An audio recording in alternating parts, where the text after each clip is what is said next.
Good afternoon, I'm Lisa Mellendy. I'm the Director of Athletics at Williams College.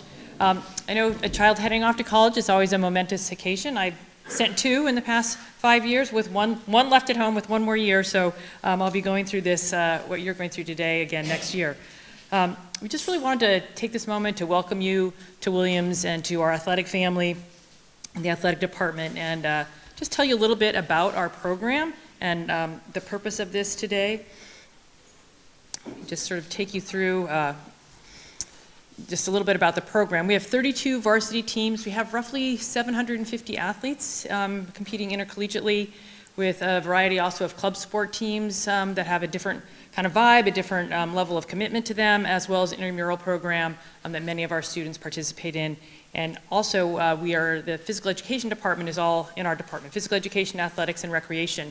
And there is a physical education requirement for all students at Williams College. You can complete much of it through varsity athletics, although not all of it. One is expected to complete 4 credits by the end of their sophomore year. And again, you could potentially do it through either intercollegiate athletics, a combination of that, and classes. And all of our head coaches teach physical education classes, so it's a great way to be engaged across the entire student body. We're really focused on personal growth for our athletes, much more so than all the outcomes, the winning. We like to win. We're competitive people. That is a goal of ours, but really in terms of how we're engaged and enmeshed in the liberal arts education that's Williams College is for it to be an extension of the rest of their education and personal growth, and a place to flourish and to test yourself in different ways than you might in the classroom. And such, we define success in a variety of ways, right? What kind of academic growth and success are they having? How engaged are they in the community, both local community and the campus community? The successful teaching and imparting of knowledge of our coaches, their personal development, their personal well-being, which we think is really strengthened and bolstered by being a part of a team. And again, we really think of our coaches more as teachers and mentors, right? That they're, as I said, they're faculty members at Williams College, which is emblematic of our role as teachers in the lives of students. And we just have different classrooms. We're not in the lab. We're outside. We're in the gym. We're at the pool. We're just all over the place where different types of activity happen on campus. And the other thing that we're really hoping that our coaches are imparting, or part of the experience, is a passion, right? And again, I think I really liken it to, if any of you went to the information session ever on the other side of this with the admissions folks, about a liberal arts education being both broad and deep. And so, we're really talking about broad experiences athletically, but a deep experience in something that they're passionate about, applying that passion and hard work and practice to create results for themselves and testing themselves, like I said, and growing, as well as, testing themselves against competition. And so again, we're really, when we're hiring coaches, people often ask me, what are you looking for? I'm like, I'm looking for someone who's passionate about their sport and an expert in their field, and their ability to share that and grow that passion in athletes. So in the same way that we hope when they leave with their coursework and they're really excited about the environmental studies class that they took and learned a lot about the world, or their religion class, or what have you, that they're feeling that same way about their sport when they leave, and that they're really a lifelong participant and fan. The other thing that we're really trying to do is build teams. And that may be part of the cornerstone, building relationships and teams for students who come to Williams now. Some of your children may have primarily played in a club system, different than their high school system, where students used to play. And a lot of that was going to, again, I don't know what sports you all represent, but I know for the sports that my children participated in, there were showcases, there were different types of tournaments, there were club teams that were really sort of a different feel, and you might have been spending a lot of time and effort trying to have yourself showcased, right? To show yourself, to be in the college recruitment process. And so when athletes come to college at Williams, we're really trying to remind them it's a team effort. How are they involved in the team? How are they connecting with each other? It's about the team success, not about their personal success. It's about, again, building this coalition. So we find that that's something that is something that we need to focus on a little bit more than maybe we did in the past. And just to pivot there from there, we all want what's best for your children and for the students that are on our teams. And the purpose of this panel is to hear a little bit from me, but also from a couple of coaches about what they might expect and what coaches are thinking about, and how also parents might participate in that process or support their students through this. And we're also hoping we can provide some reassurance for you through this. Again, this is a period of transition, as I said, and we're all trying to think of how do we most help your children, the students you brought to campus today, make this transition to college life and in this instance, college athletics. How do we give them the support they need to navigate this new landscape? And as I said, I'm a mother of 3 children who've played a lot of sports. We've played at least 8 different sports. We've traveled all over New England and a little bit further afield occasionally, and I can really appreciate the family effort that it took for you to arrive both at Williams College and for your child to be a potential varsity athlete here, right? Lots of laundry, lots of meals on the road, hotel rooms, lots of water bottles, lots of, oh my gosh, I forgot my uniform, I gotta drive back, or I've got to see if somebody will lend me a pair of pants or a belt for my baseball game. That was my summer this year.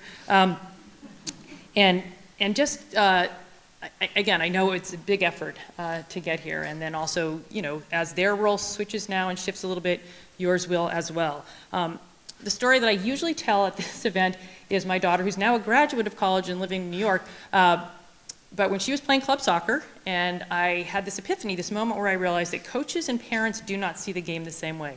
You're literally watching a different game. I was a soccer coach for 20 years, the head soccer coach here for 17 years, and I watched soccer in a particular way. And I was at my daughter's club game, she was not in the game, and I'm watching, the ball turns over, is the defense getting back, they're up on attack, what are the runs people are making, and I'm watching everybody on the team and where are they all going and moving. Then my daughter came into the game, and suddenly I realized she was the only person on the field. And I was watching every single thing she did, and I literally in that moment went, oh, this is how a parent watches the game, which is completely different than the way a coach watches the game. And so therefore, sometimes, what you think as a parent might be the best role for your child, or what might be the better offense or defense or strategies to employ, or who should play and for how long, can really differ from a coach because they are literally watching the game very differently than you are, or the event, right? So, and also remembering that they are at practice with your child and with the other children, the other students, right, over the time, and making a lot of decisions about what they think. That I can still assure you that our coaches, they're trying to both uphold team values and win within the rules, and their decisions do not reflect anything personal. They're trying to strike that balance of personal growth, outcomes, and these different objectives. And I have a lot of confidence in our coaches that they are hitting that balance and caring for students along the way. I will also share with you one of the things that usually comes with students who've just arrived at Williams College is that they are all overachievers. Sports has been an incredible arena of success for them, and perhaps now it's not going to feel exactly the same way. If you imagine that most of you here, your children may have been some of the better athletes on the teams if they're able to play college sports here, that will be true of all members of the team, but there's still only so many, spots in the meet or so many minutes on the field or on the court or whatever it is, right? So, helping your child think about success in a different way is a lot of what our coaches work with, and helping them deal with what might possibly feel like failure to them, right? A lot of these students are not used to having a lot of failure in their lives, and so helping them through that, and certainly our coaches and teammates are trying to help that, and as I said, we're really trying to redefine what success might look like. For some, it might be just making the team would be successful, making great relationships, being with fantastic coaches and learning more about their sport, growing every day, being able to exercise with a group of friends in a way that feels purposeful and meaningful. Those are all really amazing things that students get from being on teams, and those things are all still there regardless of sort of what what kind of accolades you get and so on. We really try to stay away from counting points and minutes and stats because that is not helpful. And not at all what our coaches are focused on. And so we also ask parents to try to not focus on that and to again, emphasize the things that might, the comparative data, again, is really not helpful in helping focus them on, and adds to their stress and disappointment. So I know I keep saying, focus on how to hold their hand through that, right? They're sad about it, and finding ways to find the positive things with them and finding ways to encourage them through that. And we really find that if you're okay with their role, if you're not disappointed, that really lessens their disappointment. If you're disappointed and they feel that, they carry that additional weight with them beyond their own disappointment, right? So trying to sort of think about that. And, you know, we really just try to ask you to let our coaches be their coaches. How many of you coached your children at some point in their time? Right, a good number of you, right? So we're sort of asking, now we have, very professional experience, great coaches, and ask you to try to step back from that role and try to be the fan, which is fun. It's a lot of fun to just be the fan instead of worrying about each part of the game and just enjoying that. Just want to introduce our panel. That's probably enough for me for right now, and maybe hear a little bit more from our coaches. We have Scott Honecker is our men's wrestling coach, and Nate Hoey is our women's track and field coach. And you want to go first? I'll take the wheel because I see Coach Hoey has 2 pages single space printed out for you guys. And I just, on a personal level, the greatest responsibility of our professional lives is caring for your sons and daughters. And having heard Lisa acknowledge the time and effort you've put in to arrive in this moment, I want to say from a personal level that one of the greatest honors of our professional lives is the trust you place in us with your sons and daughters. So thank you guys very much, and I hope to have an opportunity to answer some questions, but Nate's got his work cut out for him. All right. If you talk to any coach, just randomly grab any coaches here, you would hear a lot of commonalities just within team tenets. And I wanted to kind of dive into a particular layer of that and then how you can help. And I want to do that by sharing a story that actually starts in 2018. In 2018, our team finished as a national runner-up, and we had every single person coming back in 2019.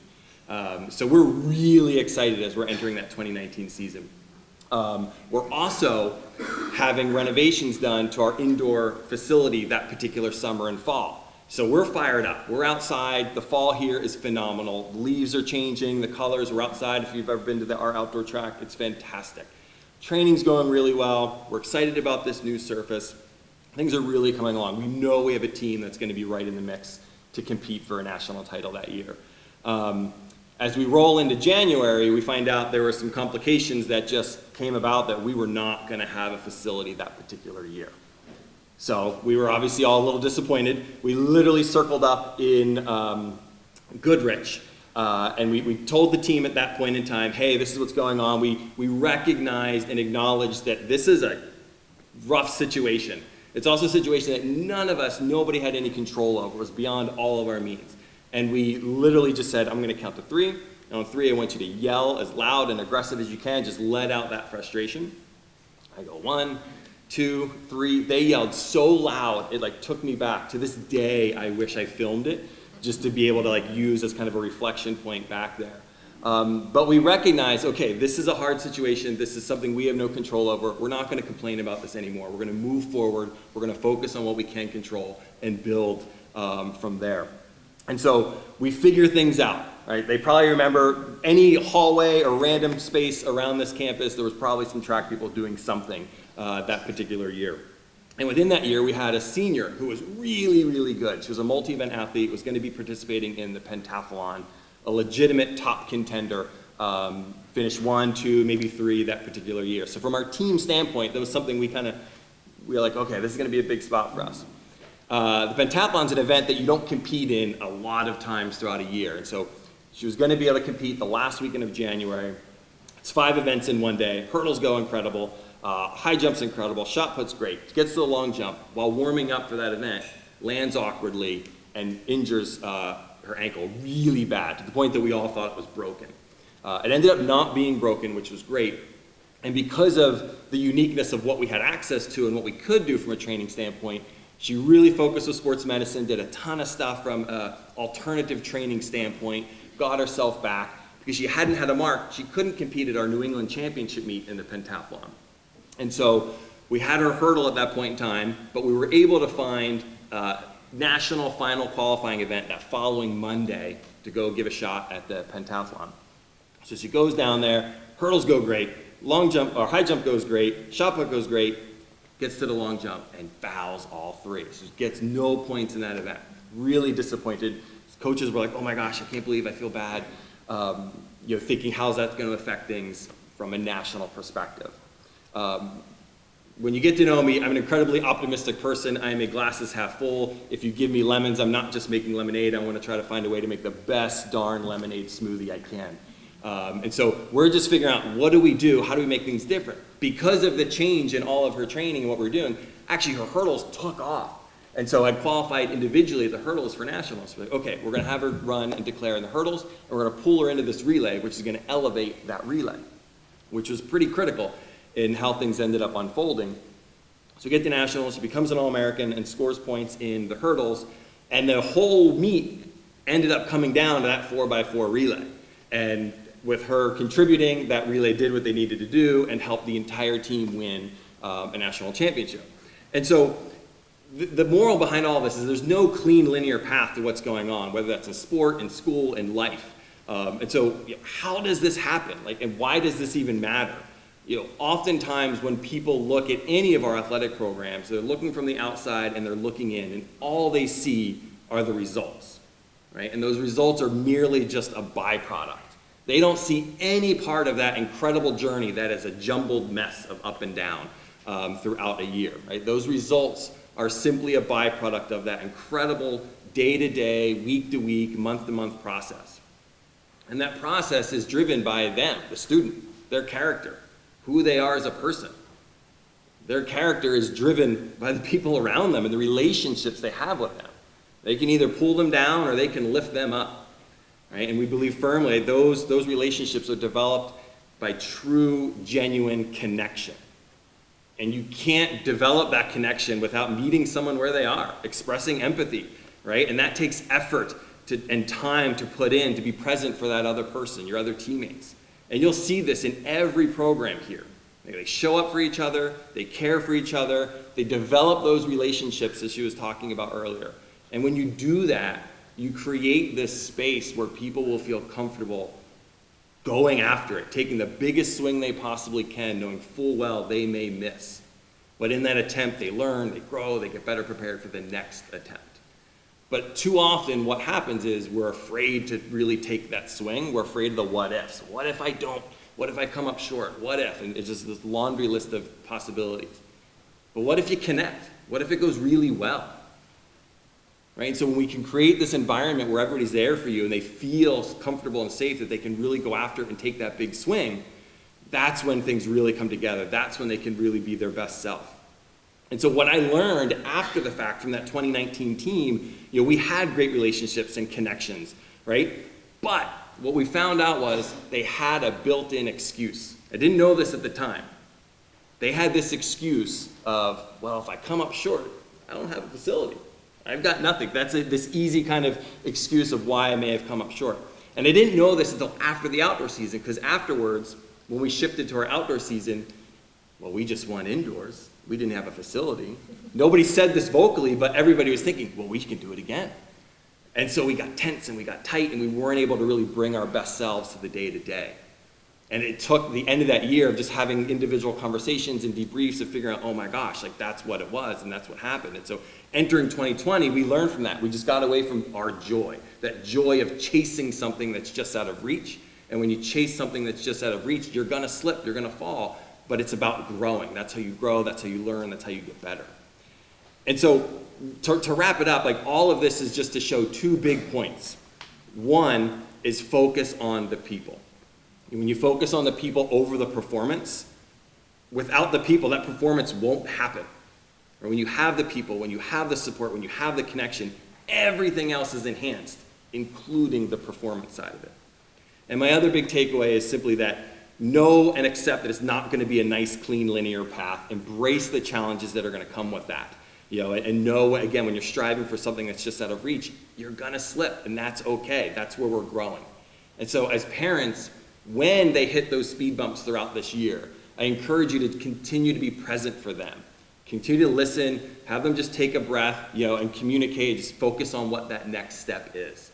They have amazing resources here. Coaches, so many support staff, JA, other teammates. Encourage them to talk to somebody that can really help them as they continue to move forward. And that's really my story. That wasn't 2 full pages, but of just, it won't be clean, it won't be linear, it's okay. Strive for things, go after things. It's an amazingly collaborative and supportive environment. They're about to learn and have all those, but it takes them asking. Encourage them to ask somebody else for help, and it's really going to set things up for them.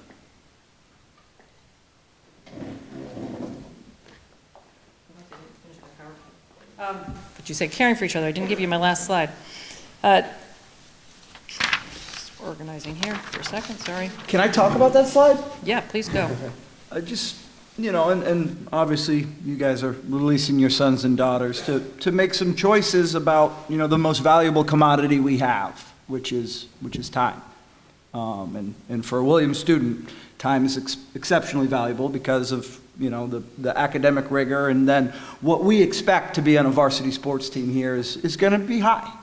And, something, I saw this slide over, I got a sneak peek over here. One thing that we've done in our program, and I think it applies across our 32 sports, is we've eliminated the notion of sacrifice. There's a lot of conversation in athletics. Athletes, they make big sacrifices. They don't get to party. They don't smoke reefer. They're not out drinking beer on Friday night. They go from class to practice to the dining hall to the library. And then I look at these young ladies. Is that volleyball there? Yeah, I look at these young ladies behind me, and I see a group of people striving for a common goal, sharing individual goals and a common effort. And I don't see a lot of sacrifice in this picture. I see opportunity. I see joy. I see a lot of things that someone who doesn't share the Williams values might view as a sacrifice. But it's a really special thing when we bring these young people together and challenge them to reach the apex of their human potential. And so I just saw that picture and that popped in my head, and I wanted to share that little bit. And I got to keep up with Nate because he's on 10,000 words and I only said about 40. So thanks for hearing that little speech. Thanks, Scott. And we'll have time for questions in a second. I just want to share a couple last things before we turn it over to you. Occasionally you might get emails from parents on other athletes on the team or organizing a potluck, or hey, can you contribute to this or contribute to that? Can we participate in this? I just want you to know those are totally voluntary. You should not feel like you need to participate in those. Students will have the funding to feed them on the road or post-game. So those are just, again, I don't want you to feel any pressure around those things. You don't need to buy anything. You don't need to send anything. You don't need to bring anything. You may have been, bringing cookies and snacks for years. You no longer need to do that. Parents do sometimes enjoy meeting each other and getting together at events, and that's obviously totally fine, but again, there's no need to participate, and we don't want anything to feel like a burden to anybody. With that too, we provide the necessary equipment to compete. There are certain parts that students do purchase. If a student is on financial aid, there is additional support for them, and they'll get an email about that to help buy things like we don't provide, for instance, tennis rackets. And students are expected to provide their own tennis rackets. If you were on financial aid, we could help with defray some of those costs, same with potentially shoes. So your students will get information about that, but they don't always read all their emails. So if they have a question or a concern, make sure you're telling them that they should follow up with their coach on, or with our business office on how to get that support. We've also added this year, it's a pilot program. We're concerned about athlete nutrition, that we will have this thing, we're calling it the pasture, so they can come graze at the pasture, staying with that cow theme, that will be open in Chandler Gym, and it's the first time we've done it, and they can get some snacks there when they're working out, in particular out of season. And again, it's a pilot program. We're going to see how it goes. We're going to track how well it helps and what the funding should be. But we're excited to offer that this year to help supplement. They seem to always be hungry, these 18 to 22-year-olds. And again, this year, as always, our goal is to build and maintain strong and inclusive teams while supporting athletes' physical and emotional well-being, and in creating a space, as Scott said, where they find joy. That still is the reason that most people started playing sports, was because it was just darn fun, and it made them happy, and they made them smile, and they like to be with their friends. And I know for me, I just like running around. And we want to really capture that, and our coaches really focus on that. And it is always, the thing about athletics that's so great is kind of doing the right thing and finding the right thing also helps with outcomes. If our teams are joyful and happy and enjoying each other, by golly, we happen to usually perform a little bit better as well. So it's a pretty great bonus at the same time. So that is the end of our formal presentation, but if people have any questions that they want to ask us, we look forward to meeting you over the coming years and personally and seeing you on the sidelines. But if you have some questions for us on this move-in day, this is your chance to do so, to ask those. I have a question. Travel between the different campuses or colleges for competition, is it charter buses, vans, or mixture of everything? It depends a little bit on sport, season, and time of the event. Safety is our #1 concern. It's mostly by buses, occasionally on a smaller team in good weather. Again, for a day game, we might take some vans. If it's an evening game, if it's inclement weather, we are certainly going to make adjustments to make sure our athletes are safe, including, I would just say on that safety factor, all the coaches know about, hey, if you have an event and the weather's going to be bad, maybe we'll change it, we'll move it, we'll cancel it. If you can't get there, you just pull off. If you can't get home, you just stay over wherever you are and stay put. So we really focused on that. It is mostly bus, but again, sometimes we do some teams that travel to practice off campus, and there'll be some vans in there also. But again, those will be closer trips if it's a competition. Yes. Can you speak to the connection the coaches have to the academics for the students as far as how they monitor the grades and performance standards?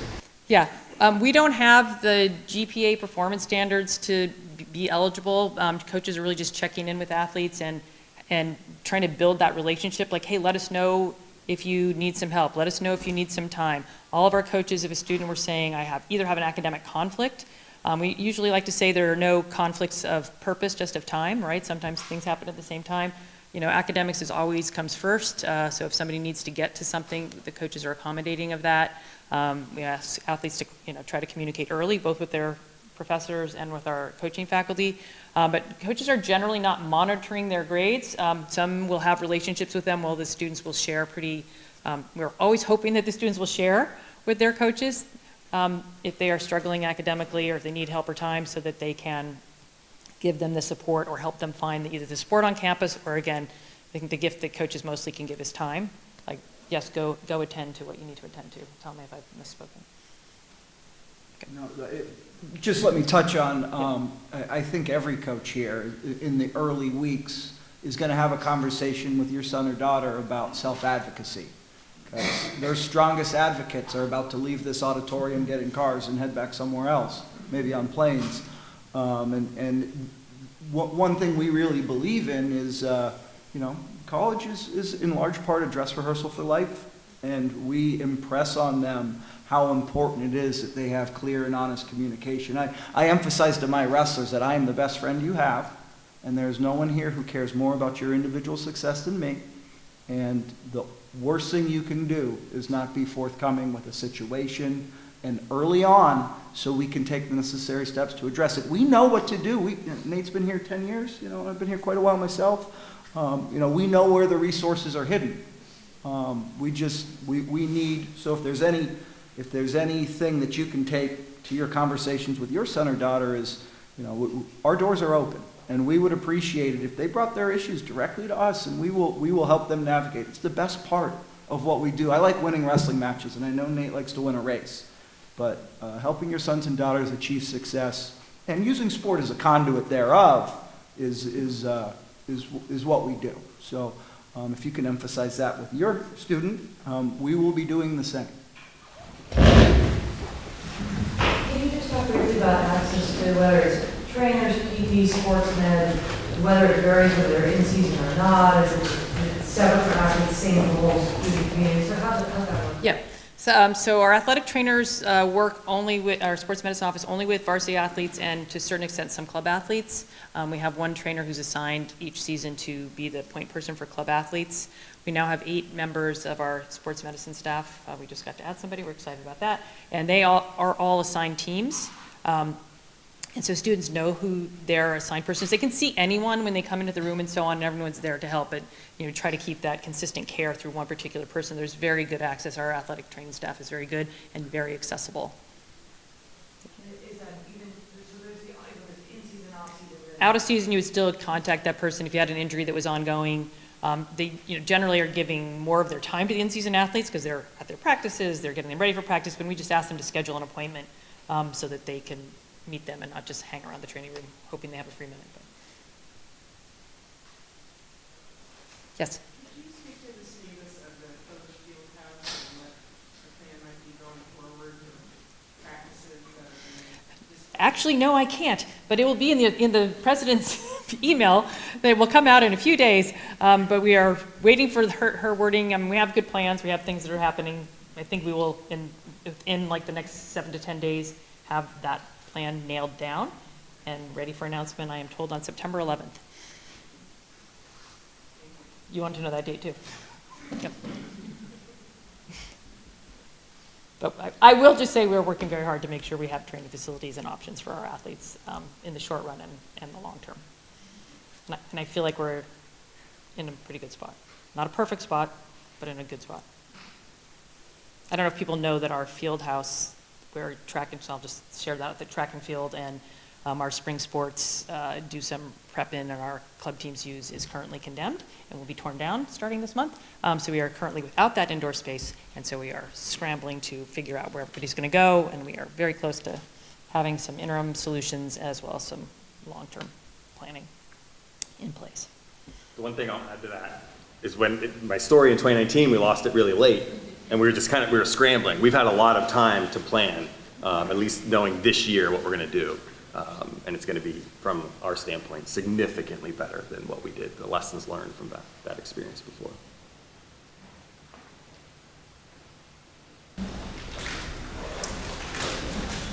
Yes. Is this being recorded? You came in late, I apologize. Yes. Where do you find access to what you... I'm pretty sure they're going to put it on the web, connected to the parents page.